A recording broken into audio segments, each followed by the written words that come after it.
Hi friends, প্রতিদিনের মতো আজকেরও চলে এলাম নতুন একটি রেসিপি নিয়ে।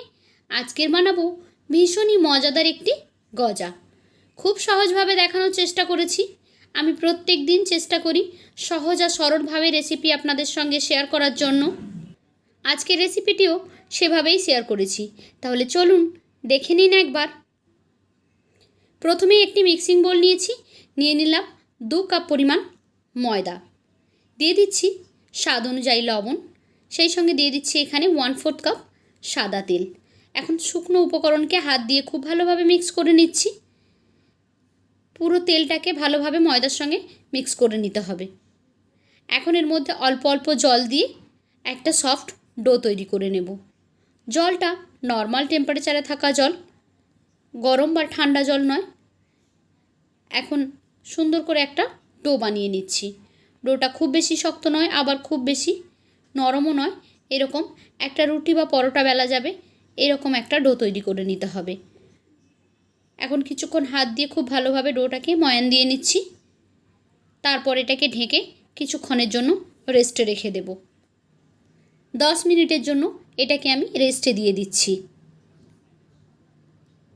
তারপর এখানে আরেকটি মিক্সিং বোল নিয়ে নিলাম 3 চামচ সাদা তেল, সেই সঙ্গে দিয়ে দিচ্ছি 3 চামচ কর্নফ্লাওয়ার।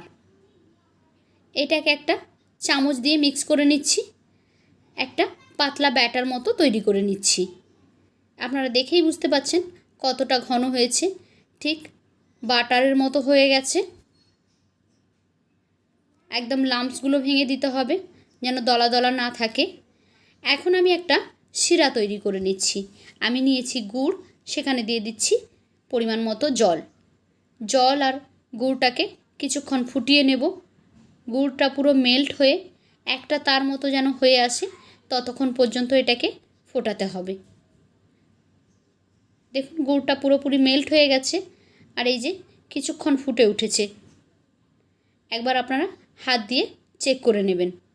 একটা চিপচিপে টাইপের এক তার হয়ে যাবে, তখনই বুঝতে হবে শিরাটা একদম রেডি হয়ে গেছে। শিরা তো রেডি হয়ে গেছে। এবার আমরা গজাটা বানিয়ে নেব। ময়দাটাকে আবার খুব ভালোভাবে হাত দিয়ে চেপে চেপে ময়ান দিয়ে নিলাম।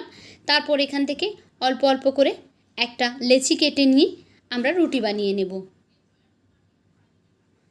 ছোট টাইপের লেচি কেটে নিয়েছি। তারপর এভাবে একটা পাতলা রুটি বানিয়ে নিচ্ছি। যতটা পাতলা করা যায় ততটা পাতলা একটা রুটি বানিয়ে নেব। আপনারা দেখে বুঝতে পাচ্ছেন আমি রুটিটা কতটা পাতলা করে নিয়েছি।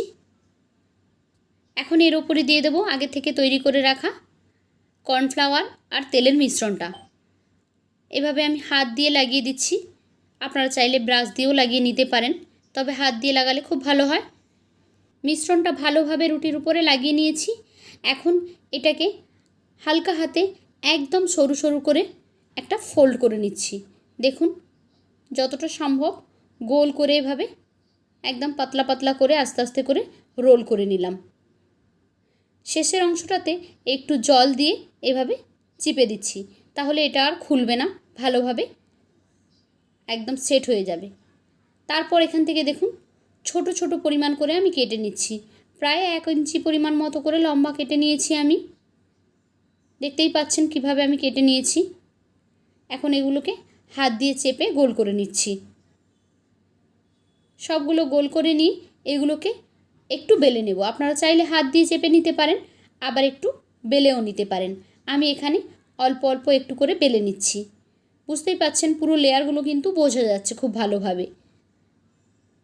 সবগুলো গজা এখানে আমার বেলা হয়ে গেলে এগুলোকে আমি ফ্রাই করে নেব। এখন গ্যাসে আমি একটি কড়াইতে তেল দিয়ে দিয়েছি। তেলটা গরম হলে তার মধ্যে আমি দিয়ে দিচ্ছি গজাগুলো। তেলটা কিন্তু একদমই হালকা গরম, খুব বেশি গরম হওয়া যাবে না, হালকা গরম অবস্থাতেই দিয়ে দিতে হবে। তারপর দেখবেন একা একা একটা একটা উপরে ভেসে উঠতে শুরু করবে। সবগুলো কিন্তু এভাবে ভেসে উঠবে।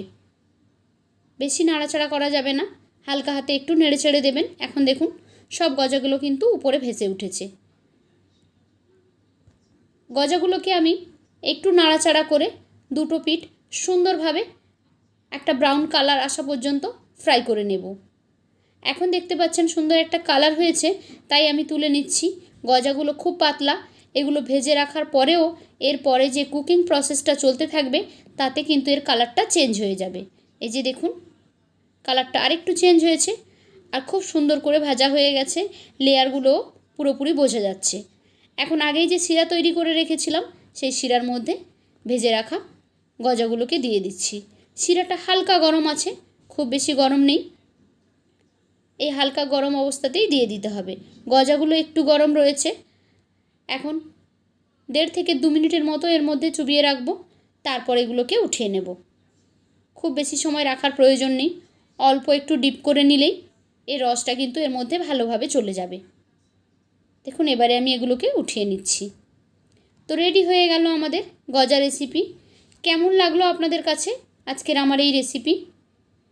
যদি ভালো লেগে থাকে তাহলে লাইক, কমেন্ট অ্যান্ড শেয়ার করবেন। আর এই রকমই সহজ সরল রেসিপি পেতে আমার চ্যানেলটিকে সাবস্ক্রাইব করে বেল আইকনে ক্লিক করে নোটিফিকেশান অন করে দেবেন।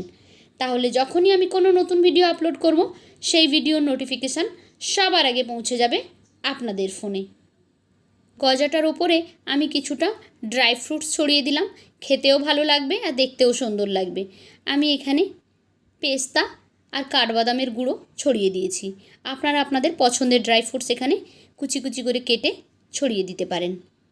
তো আজকের মতো এই পর্যন্ত, ফিরে আসবো আগামীকাল নতুন আরও একটি ভিডিও নিয়ে। ততক্ষণ সবাই ভালো থাকুন, টাটা।